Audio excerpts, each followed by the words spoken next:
we're just fed so much nonsense. We're fed so much BS about sales, about entrepreneurship, about marketing, because marketing and sales, they hold hands. We're fed so much nonsense that is not applicable today. It's outdated. It's not one size fits all. And we need to start shifting things around in a way that feels true to us, that feels like something we can actually do, and not just feels like it, but gets the results. Yes. You cannot sell your product or service well if you do not feel aligned to it. And so if you are not selling in a way that is aligned to your values and selling it from a place of integrity, then you're not going to sell well. I really genuinely can't stand the idea that you just need to pick somebody apart and tell them why they're wrong in order to get them to buy in with you. Here's the reality. The most confident saleswomen or salespeople know when to let a customer walk away. It's my sales hot take for you today. And what you're going to hear in modern day sales trainings is that you need to overcome every objection that you're thrown. But the reality is that not every customer is your customer.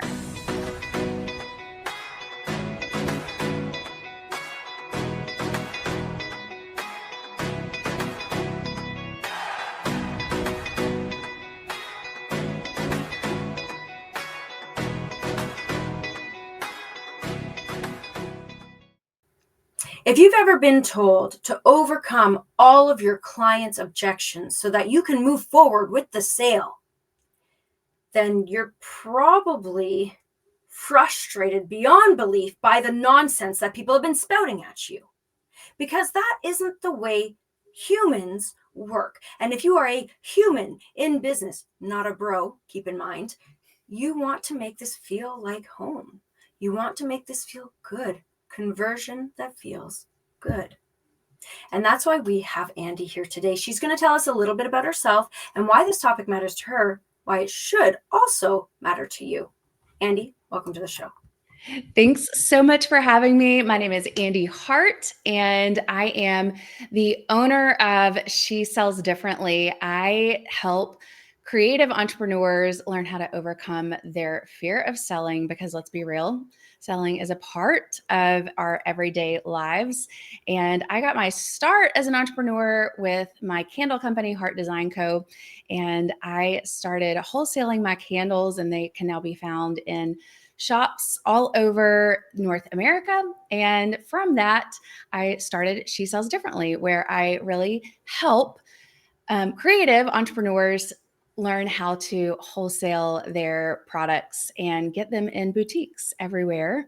And like I said, overcome that fear of selling, because we all have beautiful products and offers that deserve to be out into the world. And so I am that sales nerd. I love sales. And so I spent over 17 years in corporate sales, and I love talking all things sales and getting rid of the sales tactics that we hear in common everyday culture. So that is what I am here to talk about. And we all need that conversation. Yes. Even if you don't think you need that conversation, friends, you do.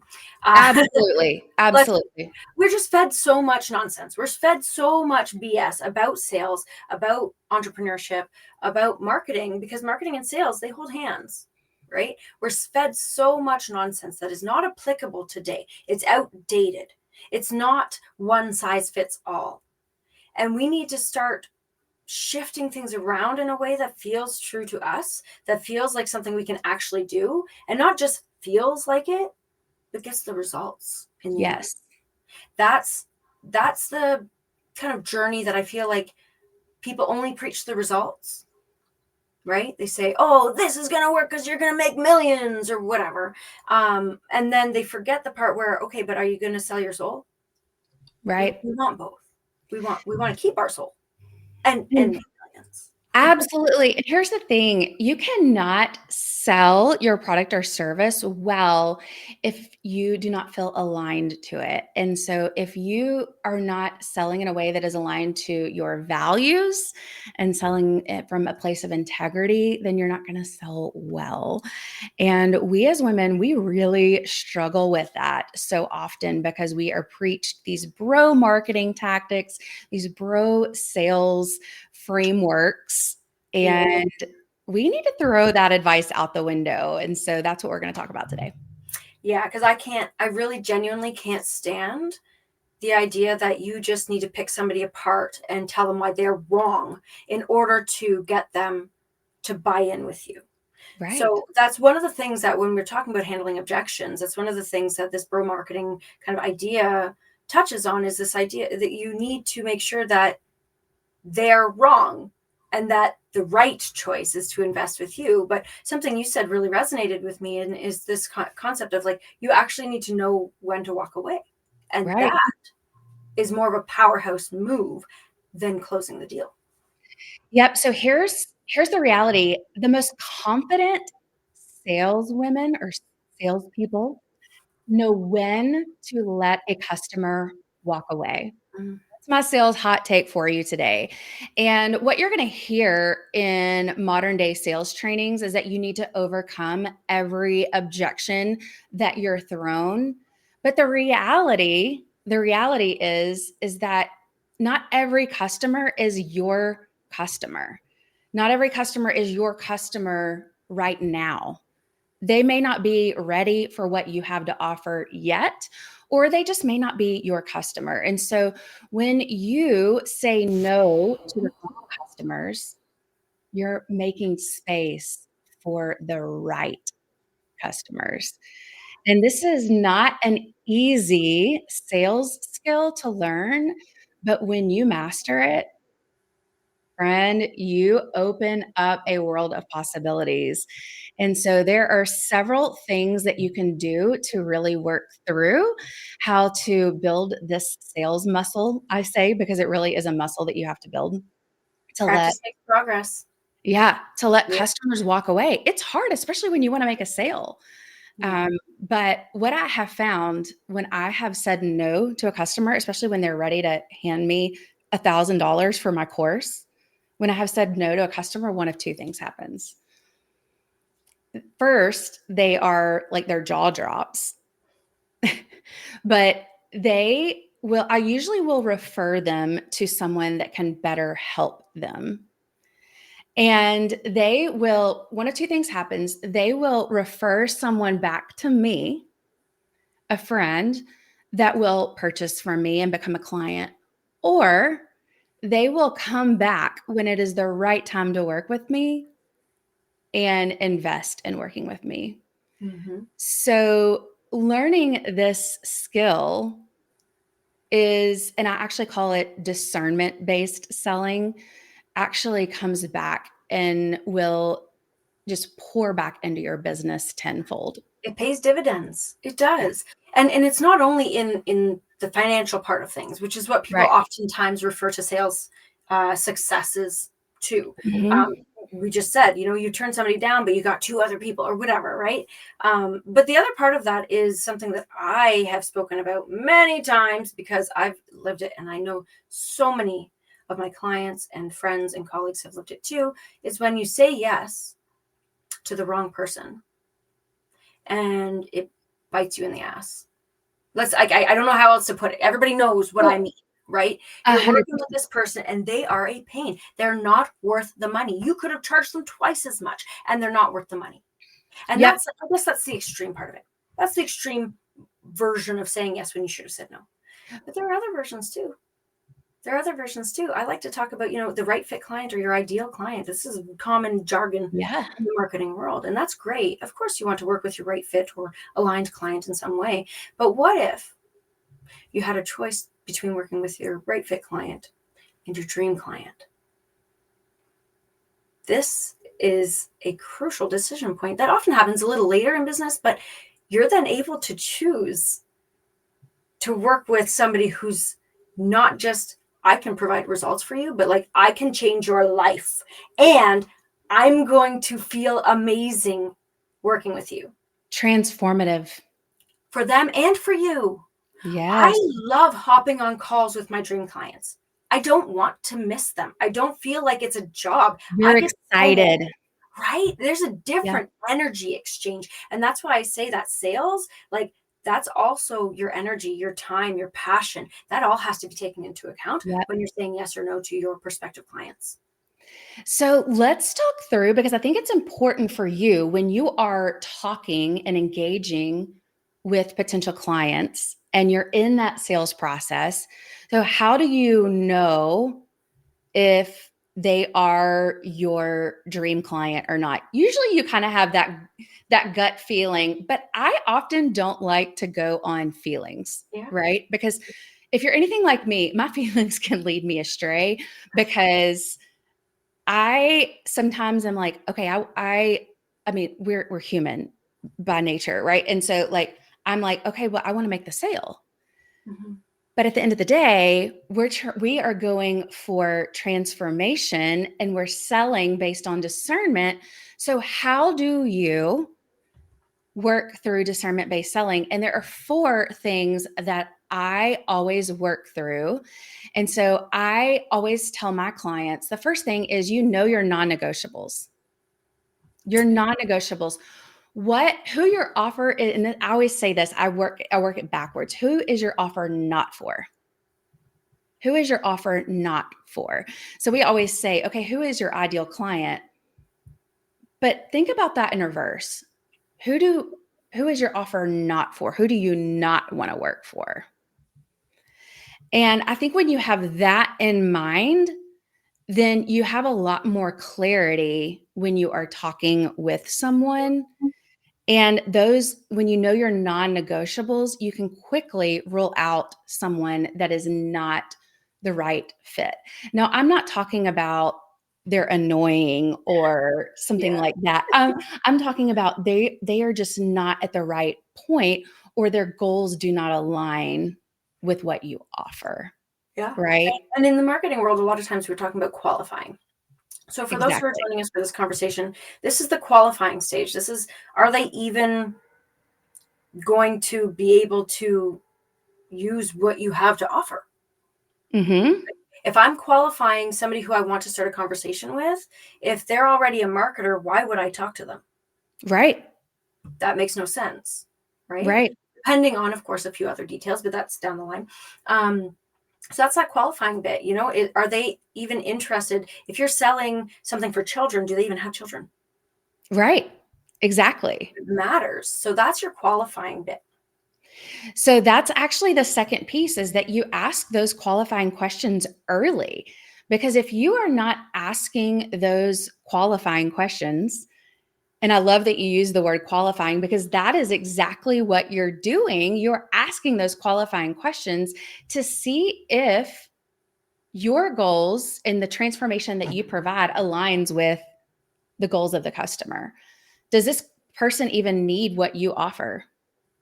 Because you don't want to take their money if you don't. And this is the number one reason, I always say this is the number one reason why we have a fear of selling. Mm. Because we have had past experiences where we have been sold something and we have been promised something, and what was delivered did not live up to expectations. Subpar at best. Right? Absolutely.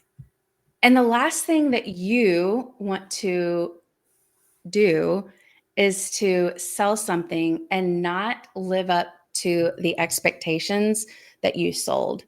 What you want to do, and I always use this word, you want to surprise and delight. You want to over deliver for your customer. And the Yeah, only way you can do that is by asking those qualifying questions and knowing if their goals you can provide, and the offer that you have can provide and meet those goals. absolutely. And this is something interesting. Is like that's only the first two phases of making sure Mhm. that you're identifying your ideal, not just your ideal, right? This is, we're walking towards, okay, so check one, you're okay with working with them. Check two, they've qualified that you could actually maybe sort of Right. help them. right? So they're just starting to qualify for your ideal client, your right fit client. Right. So what's the third one? So the third one is, I love this one because we struggle with this one so much. Normalizing hearing no without spiraling. Right. Because so often, especially when we as entrepreneurs, we have, whether you're creating a product or a service or a course, whatever it is, when we hear the word no, we take it personally. We take it personally. And so I remember when I was in corporate world and I was selling a product that a company created, right, or service, and it was like, okay, no wasn't personal because it was something else, right? Mm-hmm. And now no can be more personal because it's something I have It's your personally worked on. business.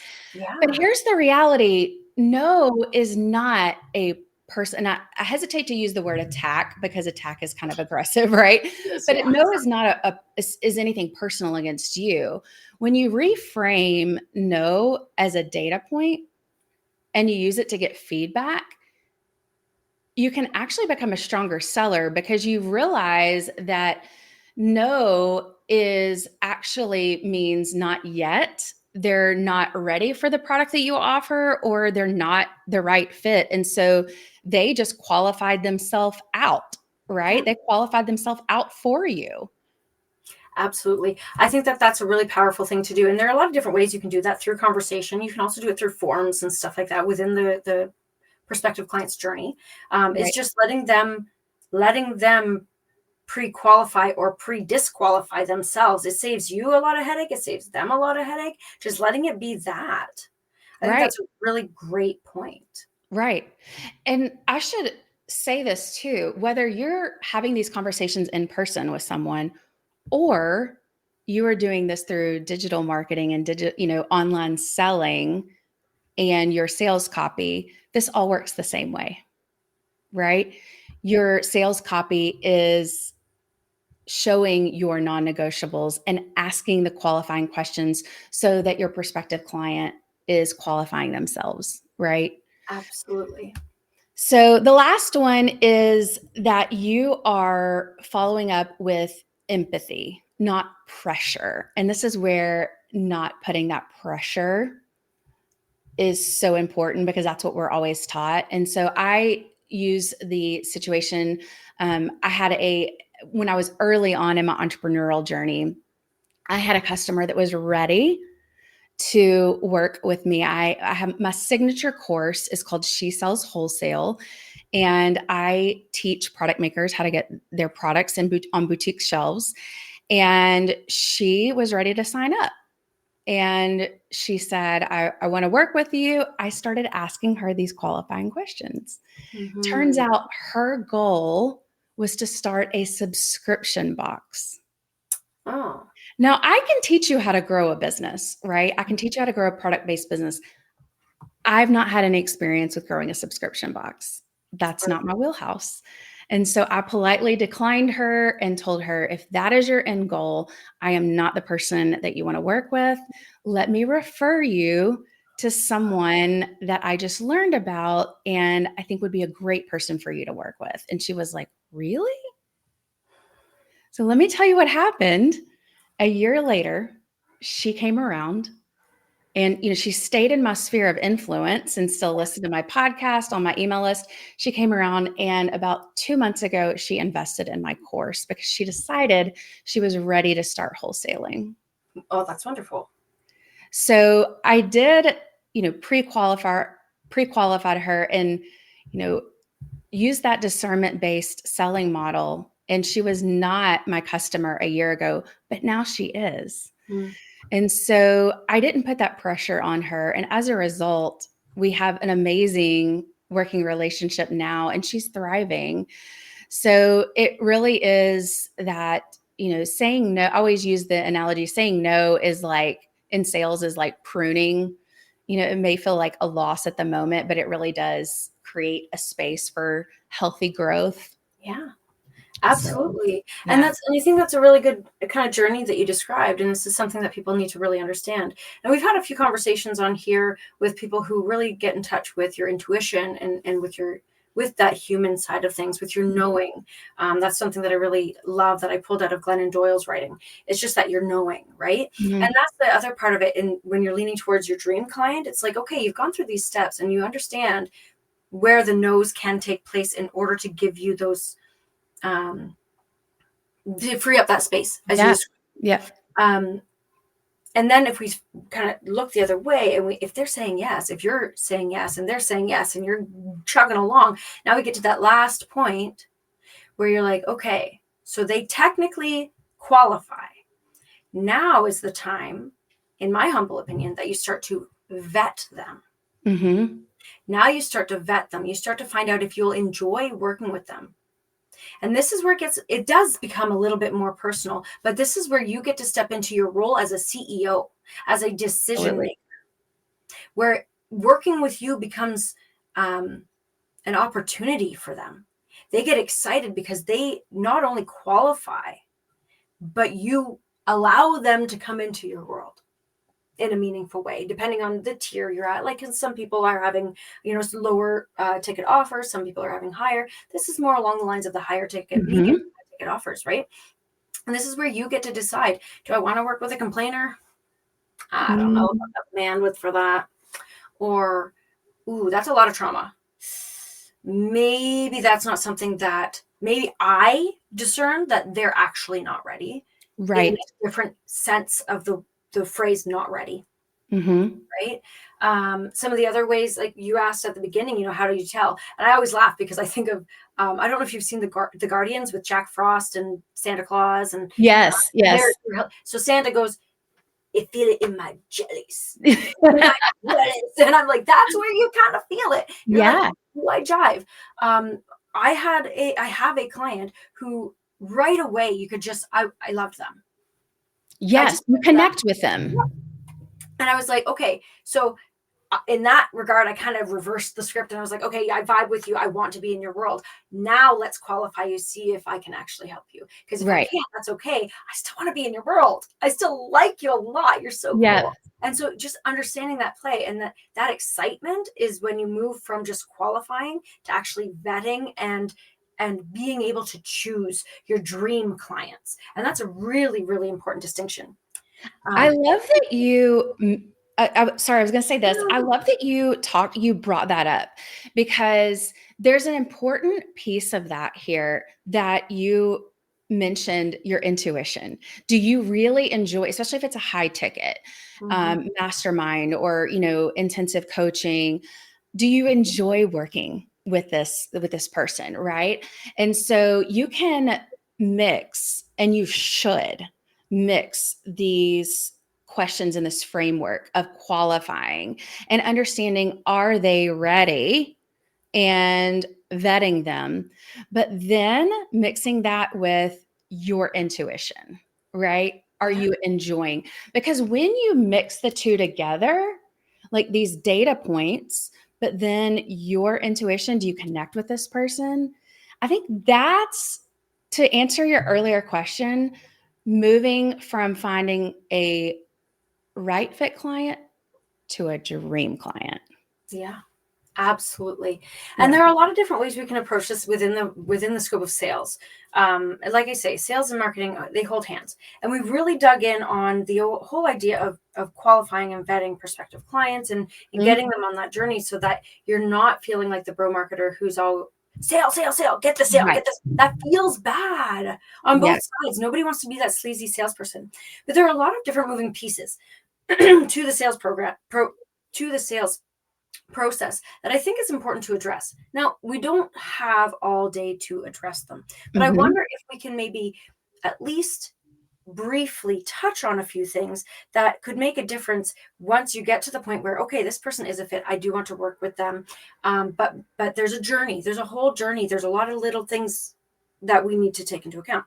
A few things that I have kind of listed here include things like scripts, how you walk people through things like you were talking about the no and how a no is just a data point and how a lot of people take that as a failure. Like that sort of idea, we need to flip the way we think about those things.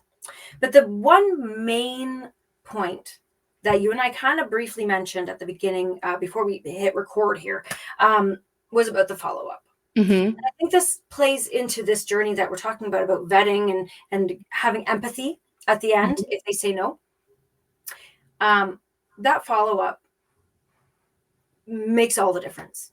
Absolutely. You shared a statistic with me that said that 80% of sales, closed sales, require at least 5 follow-ups, 5 solid touch points coming back to them.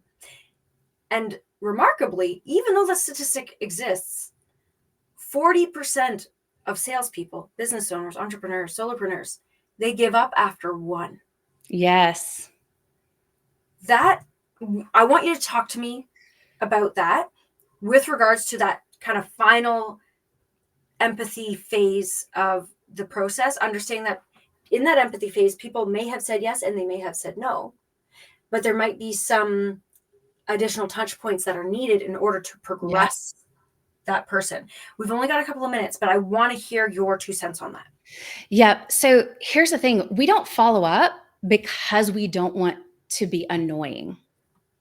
We don't follow up because we don't want to be annoying.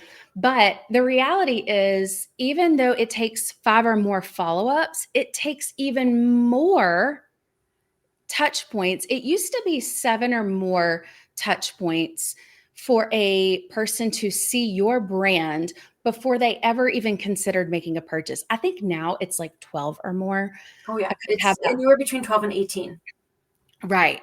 And so my point there is that you have to follow up. You have to follow up. But, and here's where I have a freebie for you guys, and I'll talk about that here in a minute. Here's where you can get really creative with your follow ups. It does not have to be a DM on Instagram or Facebook or an email. You can get creative and flip the script on how you follow up and do things completely different. What it could be is it could be a personal Loom video for someone that you really connected with, and you could send them a 3-minute video, inviting and just thanking them for their time and inviting them to engage with you or to provide feedback or to become part of your coaching cohort. It could be, a personal email, because we so often send mass emails. It could be a personal email. There's a lot of different ways that you can follow up. I've gotten at least 2 postcards in the last like 6 months, and I Snail love mail. them. I got a personal postcard Yes. as well. So there are a lot of different ways that you can follow up. And so I want to challenge you that you can do things differently, hence the name of my business, She Sells Differently, than what everyone else is doing. And so the world needs what you have to offer. And so you are serving your client when you follow up. And that is the mindset shift that I want you to have. Serving or following up is not annoying unless you make it. That's right. That's right. And I guess this ties right back into the sales. Like the sales are not going to be salesy unless you make them salesy, unless you push, you start trying to handle every objective and objection and push the yes. That makes sales salesy. Yeah. Follow up is going to be annoying if you make it annoying. If you're like, hey, did you hear me? Did you hear me? No. Be friendly, be human, connect, be authentic. Yes. Ooh, I think that's superb. Now, we have spoken about a lot of different things here, and I'm so glad that you were able to so concisely articulate the message about follow-ups, because that's honestly a whole conversation unto itself. We could do an entire episode about what do follow-ups look like. Maybe we will. We'll find out. But for the time being, I want to ask you, what is one thing that our audience can take away from this conversation? Because as I said, we've spoken about so many. What is one thing that they can take away from this conversation and apply today to create a meaningful impact in the way they look at sales or in the sales that they actually close, etc.? Now, before I get you to share that with the world, I want to remind everybody who has joined us today that we have conversations like this every single week. We want you to be a part of them. We want you to benefit from them. We want you to ask questions, and we want you to join. So press the subscribe button, ring the bell, make sure that you know when the next one's coming out so that you can share your 2 cents, because you've got important things to say, just as Andy mentioned earlier. So with that, I'll get off. I could be on that soapbox all day and start just ringing bells for you guys, but instead I'm going to take a step back today, and I'm going to let Andy share her amazing wealth of value to you right now. Yes. So selling, if there's one mindset shift that I want you to remember, it is that selling does not have to be uncomfortable. Selling your product or your offer is so important because it brings value to others. And so you're actually serving others when you talk about it. The world needs what you have to offer. And so by sharing it with others, you are actually serving them. By sharing your offer with others, you are actually serving them. And that is the true essence of selling. I have a free list of ultimate sales tools, and this list has a ton of great ways that you can learn how to sell differently, great ways that you can learn how to follow up with your prospective clients and customers in different ways. So grab the QR code. You can download that ultimate list of sales tools and get started on learning how to sell differently in your business today. Oh, that's so fabulous. Honestly, I have loathed for so long the bro tactics and the outdated Yes, status quo methods of yesteryear. And I genuinely feel like it's been shoved down my throat. And that's why I market differently. That's why I do things differently in what I do. Now, I don't claim to be a sales coach. I am a branding and marketing expert, which holds hands with sales. And that's why, absolutely. if you love what we talk about here, about marketing, about rebellious marketing, about doing things differently in that space, then you need to go and check out these tools, because once you're done the marketing bit, it's time for the sales bit. It's time to actually convert in a way that feels good. And that's going to require a different approach in today's market. So with that, I want to thank you, Andy, for being a part of the show. I want to thank you all for joining us in this conversation. I look forward to hearing your 2 cents.